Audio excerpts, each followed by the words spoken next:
अस्सलाम वालेकुम नाज़रीन, I am Ahmad Ali Naqvi and you are watching World in Focus. आज की इस एपिसोड में हम ईरान की जो स्ट्राइक हुई इसराइल के ऊपर उसके ऊपर बात करेंगे और उस स्ट्राइक को और उससे रिलेटेड जो डेवलपमेंट्स हैं और उसके बाद की जो डेवलपमेंट्स हैं उनको एनालाइज करेंगे आज की इस एपिसोड में। हमने नाज़रीन जो लास्ट एपिसोड अपलोड की थी उसके अंदर हमने बात की थी कि किसी किसी ईरान का जो थ्रेट है इसराइल के ऊपर हमले का दैट वाज इंक्रीजिंगली सिग्निफिकेंट, और उस हवाले से हमने देखा कि उसी दिन रात को जो ईरानियंस हैं उन्होंने ड्रोन स्ट्राइक्स की, मिज़ाइल स्ट्राइक्स की अगेंस्ट इसराइली टेरिटरीज़, और उस मिज़ाइल हमले के बाद जो है हमने देखा कि सिचुएशन काफ़ी कॉम्प्लिकेटेड हुई है, उसके अंदर काफ़ी सारी एस्केलेशन हुई है। उन सारे मामलात पे आज की इस एपिसोड में बात करेंगे। हम आज एनालाइज़ करेंगे कि जो ईरानियन अटैक्स था इसराइल के ऊपर उसकी क्या इंपॉर्टेंस है, उसके वाले से क्या पर्सपेक्टिव्स हैं, ईरान का क्या पर्सपेक्टिव है, इसराइल का क्या पर्सपेक्टिव है और वेस्टर्न कंट्रीज़ का क्या पर्सपेक्टिव है। फिर हम इसराइल का रिएक्शन उसको एनालाइज़ करेंगे क्या हो सकता है कमिंग दिनों में और महीनों में। और फिर तीसरी चीज़ जो हम बात करेंगे उसके वजह से कि इस अटैक के वजह से जो ग्लोबल रिस्पांस है वो क्या है और इसका जो फ्यूचर है इस क्राइसिस का वो क्या हो सकता है। इन सारे मामलात पे आज की इस एपिसोड में हम बात करेंगे। तो सबसे पहले हम थोड़ा डिस्क्रिप्टिव पॉइंट की पर बात कर दें तो ईरानियंस ने इसराइल के ऊपर सैटरडे और संडे की दरमियानी रात को हमला किया और उस हमले के अंदर 300 से ज़्यादा जो है वो ऑब्जेक्ट्स फायर किए गए। उन 300 ऑब्जेक्ट्स में क्रूज़ मिज़ाइल भी थे, बैलिस्टिक मिज़ाइल भी थे, और साथ में जो ड्रोन्स थे they were also targeted towards Israel. और इसराइल के अंदर जो मिलिट्री इंस्टॉलेशन थी they were the main targets of the Iranian attacks. और ये जो मिज़ाइल और ड्रोन फायर किए गए ये अनप्रेसिडेंटेड इसलिए हैं बिकॉज 1973 के बाद पहली दफ़ा हुआ कि किसी स्टेट की तरफ से इसराइली सॉइल के ऊपर ये हमला किया गया हो। हाउएवर हम जानते हैं कि ये जो अटैक था it was considered failure on the part of the West. 99% से ज़्यादा जो ऑब्जेक्ट्स थे उनको डिस्ट्रॉय किया गया by the Israel's Iron Dome as well as the US air defence systems. UK भी इन्वॉल्व था, जॉर्डन भी इन्वॉल्व था, और इन तमाम कोलिशन जो पार्टनर्स थे उनकी मदद से Israel was able to foil this attack by more than 99%। हाँ, कुछ मिज़ाइल जो हैं वो हुए वहाँ पे गिरे, उनमें से एक जो इसराइली बेस थी एयर बेस उसके 3 रनवेज जो हैं they were affected by the Iranian strike, और साथ जो इसराइल का जो आयरन डोम है जो मिज़ाइल डिफेंस सिस्टम है उसके शेल से एक जो बच्ची थी छोटी she was critically injured because of that strike. But कोई ह्यूमन लॉस नहीं हुआ, इंफ्रास्ट्रक्चर मेजर लॉस नहीं हुआ, but this was the attack that was carried out by Iran and which is unprecedented. और इस अटैक के बाद हमने देखा कि वो अटैक जो है वो जब लॉन्च किया गया तो अमेरिकन डिफेंसेस ने और इसराइली डिफेंसेस ने दे डिटेक्टेड इट, और फिर हमने देखा कि ये जो मिज़ाइल्स और ड्रोन थे they reached near Israel after the around 2 hours of flight. तो ईरान से उनका जो ट्रैवल टाइम था इसराइल तक पहुंचने का that was hours distance because of the slow speed of the drones, but missile जो थे वो ऑब्वियसली वो भी फायर किए गए। अब आते हैं नाज़रीन, इसको एनालाइज़ करते हैं कि ये जो अटैक था ये इसकी क्या सिग्निफिकेंस है, ईरानी पर्सपेक्टिव क्या है। ईरानियंस जो हैं वो इस अटैक को अपने लिए बड़ा सक्सेस करा देते हैं, और अपनी सक्सेस की बहुत सारी वजूहात में से एक वजह तो ऑब्वियसली वो बताते हैं कि ईरानियन क्लेम ये है कि 50% जो टारगेट्स थे they were hit by those missiles and drones and they have achieved 50% results of the objective they wanted to achieve through this attack. एक दूसरा पॉइंट इंपॉर्टेंट ये है कि ईरान और जनरली स्कॉलर्स ये कहते हैं कि जो ये अटैक था ये अनप्रेसिडेंटेड है, ईरान के लिए सक्सेस इसलिए है because for the first time since the Islamic revolution in Iran हम जानते हैं कि ईरान की तरफ से पहला एक डायरेक्ट हमला किया गया इसराइल के ऊपर। इससे पहले एक शेडो वॉर जो थी, एक प्रॉक्सी वॉर जो थी वो ऑलमोस्ट गोइंग ऑन थी पिछले कई दिहाइयों से, बट वो बड़ी सिग्निफिकेंटली हाईलाइट हुई थी जब से 7 अक्टूबर का इसराइल हमास का कॉन्फ्लिक्ट स्टार्ट हुआ है। उस वक्त से ये ईरान और जो इसराइल है उसकी प्रॉक्सी वॉर जो थी बड़ी हाईलाइटेड थी, बट ये अनप्रेसिडेंटेड है कि इसराइल पे हमला किया जाए। And in that way Iranian scholars और जो ईरान के स्कॉलर्स हैं, ईरान सपोर्टिव स्कॉलर्स हैं, उनका आर्गूमेंट ये है कि ये इसराइल की जो डिटरेंस का मिथ है, इसराइल की जो अनरीचेबल का जो क्रेडिबल उनका क्रेडिबिलिटी का जो एक आर्गूमेंट है दैट एक्चुअली इज़ फेल्ड, और जो Iran has shown to the world that Israel is not undefeatable and the enemies can reach Israeli soil and Iran can attack Israel in the future as well। तो एक जो Israel के हवाले से जो security fears थे वो बढ़ेंगे इस अटैक के बाद ईरान से, और ख़ासकर अगर ईरान का न्यूक्लियर प्रोग्राम सक्सेसफुल हो जाता है तो इसराइल के लिए वो थ्रेट्स और ज़्यादा सिग्निफिकेंटली बढ़ जाएंगे। तीसरा जो ऑब्जेक्टिव जो ईरानी के हवाले से कहा जाता है वो ये है कि जो इस अटैक के बाद जो ईरान के प्रॉक्सीज़ हैं रीजन में, चाहे वो हिजबुल्लाह हो, हमास हो या सीरिया के अंदर और इराक के अंदर हो, they will be significantly emboldened because if Iran can launch strikes against Israel inside Israel which is unprecedented for the last more than 5 decades, तो इसका मतलब है कि जो ईरानियन के प्रॉक्सीज़ हैं they will also feel emboldened and they will also be more aggressive towards Israel and they will also be feeling comfortable that Iran can be involved in this war in support of these proxies. Another advantage that Iran can get from this attack is that Iran will get a significant popular support within the Middle East as well as the Muslim world.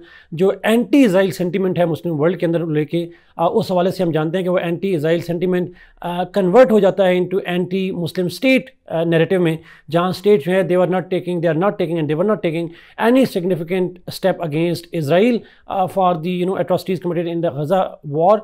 और उस हवाले से Iran का इस तरह से हमला करना, चाहे वो कामयाब हो या ना हो, it gain them some popularity within the Muslim world across the board. Sectarian divide से हट के भी Iran got some kind of boost to its image within the Muslim world as a leadership, as a state that can be relied on for the defense of the Muslims. ये prestige जो image है Iran चाहता था, Iran was able to achieve it.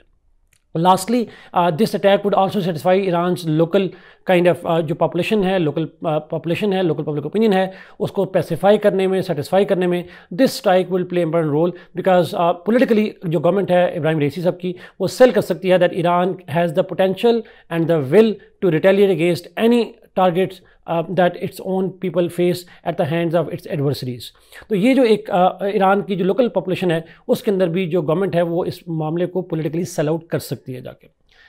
अब आते हैं Israeli perspective क्या है। इजराइल और वेस्टर्न पार्ट का पर्सपेक्टिव ये है that it's a win for Israel. Why they call it win for Israel? Mainly because of the fact that 99% projectile जो थे they were destroyed mid air.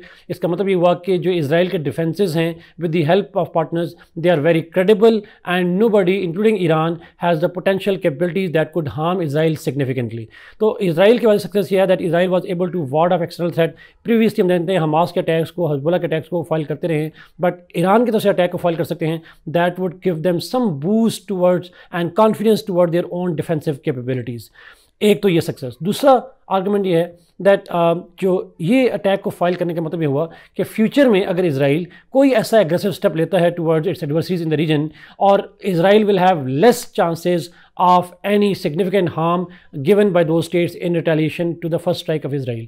तो Israel के पास जो एग्रेसिव होने का मैनूवर करने का, एग्रेसिव मैनूवर्स करने की जो पोटेंशियल है, जो स्पेस है, वो बढ़ जाएगी। सो इन दैट सेंस हम देख सकते हैं कि फ्यूचर में Israel will be taking more risk towards its adversaries including Iran. I am hoping that if they retaliate तो Israel have the enough efficient capability जिससे वो अपने आप को डिफेंड कर पाएगा। Another success that Israel claims that it has is, या जो वेस्टर्न स्कॉलर्स कहते हैं, it is that कि जो वेस्टर्न और इसराइल के दरमियान में एक डिसयूनिटी ग्रेजुअली डेवलप हो रही थी, एक कॉन्फ्लिक्ट डेवलप हो रहा था ओवर द गज़ा वॉर। हमने कहा कि पिछले कुछ महीनों में, कुछ हफ्तों में, और उसको लेके हमने कहा कि इस कॉन्फ्लिक्ट ने उनको दोबारा यूनाइट किया। United states, UK and Jordan, all 3 states officially have helped Israel defend itself against Israel, which means that United States और इसराइल के वजह से जो रिलेशनशिप है वो और स्ट्रांग हुआ है, और जो थोड़ा बहुत एंटी इसराइल सेंटीमेंट था बाइडेन एडमिनिस्ट्रेशन के अंदर वो वार्ड ऑफ हुआ है। तो इसराइल को ये बेनिफिट मिला है that it got some impunity to carry out its operations in Gaza. That's advantage to Israel as well. और उसी कॉन्टेक्स्ट में देखा कि जो अमेरिकन जो हाउस के मेजॉरिटी लीडर हैं, जो हाउस स्पीकर हैं, जो रिपब्लिकन हैं, उन्होंने भी बाइडेन की लाइन को अपनाते हुए कहा कि वो इसराइल की सपोर्ट के वाले से, एडिशनल फाइनेंशियल एड के वाले से जो है वो एक बिल प्रेजेंट करेंगे जो कि एक्सपर्डाइट होगा और इसराइल की मिलिट्री एड बढ़ सकती है इस एपिसोड के बाद। Another advantage will be to Benjamin Netanyahu internally because he could sell this message internally for political reasons that under Benjamin Netanyahu no state in the world will be able to harm Israel, and Israel has enough defensive capabilities जिसके ज़रिए से वो enemy को harm कर सकता है without the feeling heat from the opponents attacks inside Israel, and Israel is shielded not just from the non-state actors but it is also shielded from the state actors that are hostile to Israel. From scholars perspective अगर हम बात करें नाज़रीन, तो scholars का argument है that this attack was designed in a way that it should create a win win situation for both Iran as well as Israel, because if Iran won't retaliate there would be significant pressure on Iran and it would become a precedent कि Iran के interest पे हमला किया जाना लगेगा again and again. But by retaliation, Iran knew that it doesn't have the capabilities and resources to harm Israel. Israel, on the other hand, have the backing of the major global powers, and therefore Israel can harm Iran significantly. Therefore, Iran wanted to retaliate without further escalating the conflict, और जो conflict ladder है उसको high करने से avoid करना चाह रहे थे. And that is why जो ईरान का अटैक था, it was well calibrated. और ईरानी ऑफिशियली कह चुके हैं कि अब जो जॉर्डन कह चुका है, और इसी से हम देखा कि जो इराक के मिनिस्टर्स हैं वो कह चुके हैं, टर्किश फॉरेन मिनिस्टर कह चुके हैं that Iran has inform them कि, और ईरान ने कहते हैं हमने अमेरिकन को भी इन्फॉर्म किया था, 72 आवर्स का टाइम दिया था that we will launch attacks. और हमने कहा था उनको, अमेरिकन को, ईरानियंस कहते हैं कि ये अटैक जो है वो एक लिमिटेड होगा बट होगा लाजमी. तो कहीं ना कहीं पे ये जो ईरानियन अटैक था, it was more a kind of, जिस तरह से एक वर्ड यूज़ किया गया डॉन के एडिटोरियल में, that it was more like a chess game than actually meant to significantly damage the Israelis. Although Americans जो हैं, American officials कहते हैं that this Americans were not informed of this attack and Iran intended to harm significantly the Israelis. जो Iranians और जो neighbors हैं Israel के, वो deny करते हैं इस चार्ज को. अब आते हैं नाज़रीन के इजरायली पर्सपेक्टिव क्या है, how would Israel respond to it. Israel के अंदर एक डिबेट अभी चल रही है, इसराइल की वाइड कैबिनेट हुई, उन्होंने कहा, एक फ्रेज यूज़ किया that we will exact price for Iran for this attack. हम ईरान के लिए जो है वो एक प्राइस करेंगे, उसके लिए उस प्राइस को एक नतीजा भुगतना पड़ेगा ईरान को, बट वो किस तरह की प्राइस होगी और वो कब होगी, इस हवाले से जो स्कॉलर्स का व्यू है वो ये है that Israel is less likely to carry out strikes at this point of time, although Benjamin Netanyahu will be the most important beneficiary if Israel retaliates, because it means that, Benjamin Netanyahu will have an once in a lifetime opportunity to attack Iranian nuclear sites, because for many scholars it is generally believed that Israel ultimately wants to destroy Iran's nuclear program, but it had no kind of solid reasons to do so. But this is once in a life opportunity for Israel to once for all get rid of Iranian nuclear program, and on the pretext of the Iranian strikes, it could launch a retaliatory strikes destroying Iran's nuclear sites. And this is for many scholars highly possible and probable, because it would have multiple advantages to not Israeli state but also politically to Benjamin Netanyahu. But only problem is that Americans have officially and publicly declared that they will not be part of any Israeli attempt for a reciprocal strike inside Iran. And therefore for many military strategists, Israel के लिए अकेला Iranian nuclear sites को destroy करना शायद strategically possible ना हो without the active involvement of the United States intelligence as well as the military capabilities. इसलिए इसकी possibility तो है, लेकिन इसकी possibility कम है. But one another possibility is that Israel will retaliate, but not inside Iran, but rather it might carry out again strikes against the interest of Iran, either in Syria or in Iraq or in Lebanon or against the Houthis. तो कहीं ना कहीं पे directly Iran पे हमला करने के बजाय they might carry out strikes against the Iranians again in other parts of the world as well, जिसकी वजह से पहले ये कॉन्फ्लिक्ट शुरू हुआ था. तो हमने कहा कि दमिश्कस में ईरानियन जनरल्स को हिट किया गया, जिसकी वजह से ये सारा कॉन्फ्लिक्ट एस्केलेट हुआ. तो Israel might respond against Iran, but not inside Iran and outside Iran as well. This is also a possibility. अब लास्ट पॉइंट पे आते हैं नाज़रीन कि इस सारे कॉन्फ्लिक्ट के इम्पैक्ट क्या हो सकते हैं.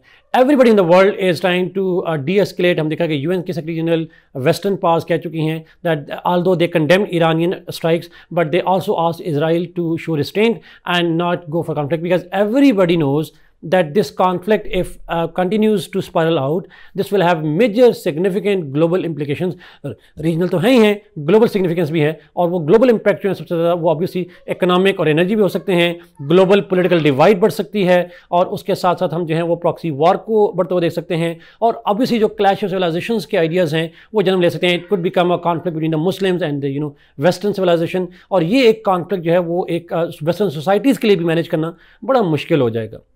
सो टू कंक्लूड नाज़रीन, हम कह सकते हैं कि जो ईरान की स्ट्राइक थी, it was a well calibrated strike against Israel. It was everybody knew that Iran will react, but ये unprecedented इसराइल के वाले से ये है, because ये unprecedented attack है इसराइल के ऊपर. However, in this entire episode हम जानते हैं कि most of the world, including G7 states and most of the developed world, they have criticized Iran and they have been supporting Israel on that context. I think this is the reason why Iran was very much calibrated in its response to Israel, because it knew that it has to protect the national interest without annoying the international community at this point of time, when Palestinians are already having sympathy of the international community, and Israel is gradually being pressured by Western powers. हम देखते हैं बहुत सी state जो हैं वो Palestine को state मानने के लिए भी तैयार हो रही हैं. तो I think this is not the time to make Israel a victim. This is the point to sell Palestinians as victim. This seems to be the Iranian strategy at this point of time. Thank you so much, Nazim, for watching this program. Kindly like this video, share it, and subscribe this channel. Allah Hafiz.